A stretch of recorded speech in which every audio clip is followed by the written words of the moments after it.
যুবক তুমি কেন কবুল পড়ে বিয়ে পড়ো, আমার তো বুঝে আসে না। বাবা আপনি কেন আপনার ছেলেকে কবুল পড়িয়ে বিয়ে দিচ্ছেন, আমার বুঝে আসে না। ভাই আপনি কেন আপনার মেয়েকে কবুল পড়িয়ে বিয়ে দিচ্ছেন, আমার বুঝে আসে না।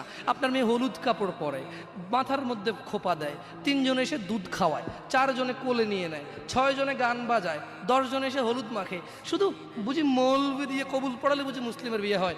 শুনুন, আপনার নবী মুহাম্মদুর রাসূলুল্লাহ সাল্লাল্লাহু আলাইহি ওয়াসাল্লাম কবুলের পদ্ধতি দিয়ে গেছেন, তাই কবুল পড়ায় মুসলমানের বিয়ে মনে করেন না। কিন্তু বাকি যেগুলো করেন এগুলো কার পদ্ধতি? কার? মিথ্যা কথা বলবেন না। হুজুর ডেকে খুতবা পড়ে কবুল পড়ে বিয়ে কার পদ্ধতি? আল্লাহর নবীর। এই গান কার পদ্ধতি? কেন করতেছেন? ওটা তো আপনার বিয়ের অংশ। বিয়ে না হলে তো বাজাতেন না। বিয়েকে কেন্দ্র করে যেমন কবুল বলছেন, বিয়েকে কেন্দ্র করেই তো গানটা বাজাচ্ছেন। কয়জন নবীর উম্মত আপনি? আপনার নবীর নাম কি? আই এম আস্কিং ইউ, আপনার নবীর নাম কি? আমার নবীর নাম মুহাম্মদ রাসূলুল্লাহ সাল্লাল্লাহু আলাইহি ওয়াসাল্লাম।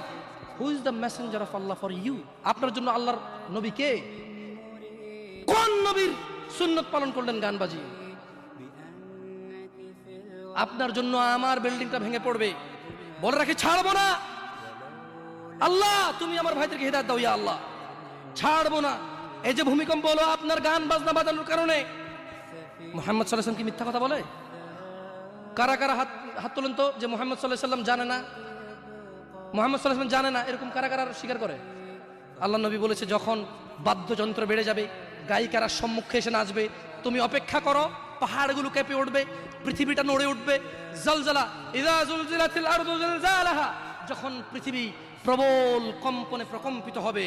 ওয়া খরাজাতিল আরদু আসকালাহা, যখন এই মাটি তার ভিতরে যা আছে একদম লাথি মেরে বের করে দেবে, লাশ হোক আর যাই হোক, মাটি বলবে যে বের হও, বের হও আমার থেকে, বের হও, আমি তোর আর কাউকে রাখবো না। وقال الانسان, মানুষ বলবে মালাহা মালাহা, পৃথিবীটা কি হলো, এই মাটির কি হলো, কেন সে কবরগুলো লাশগুলো বের করে দিচ্ছে, কেন সে স্বর্ণ মতি হীরা মানিক্য বের করে দিচ্ছে, মালাহা এর কি হলো, কেন পাহাড় নড়ে উঠছে, কেন পাহাড় ভেঙে চূর্ণ বিচূর্ণ হয়ে যাচ্ছে। মানুষ বলবে মালাহা, পৃথিবীর কি হলো, বিআন্না রাব্বাকা আওহালাহা, পৃথিবী এটা করবে, বিআন্না রাব্বাক, কারণ তোমার প্রতিপালক আওহালাহা পৃথিবীকে আদেশ করেছে। আপনি গান শোনেন, আমি শুনি না, আপনি গান বাজান, আমি বাজাই না। যখন চিটাগং নড়ে উঠলো ভূমিকম্পে, আপনার বাড়ির সাথে আমার বাড়িটাও নড়ছে।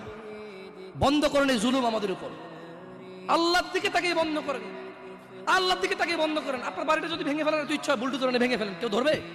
কেউ জিজ্ঞেস করবে আপনাকে? আপনি গান বাজনা শুনে এভাবে পৃথিবীতে বিপর্যয় নিয়ে আসতেছেন। ইত্তাকিল্লাহ হাক্কা তুকাতিহ, আল্লাহকে ভয় করেন যেভাবে ভয় করা উচিত।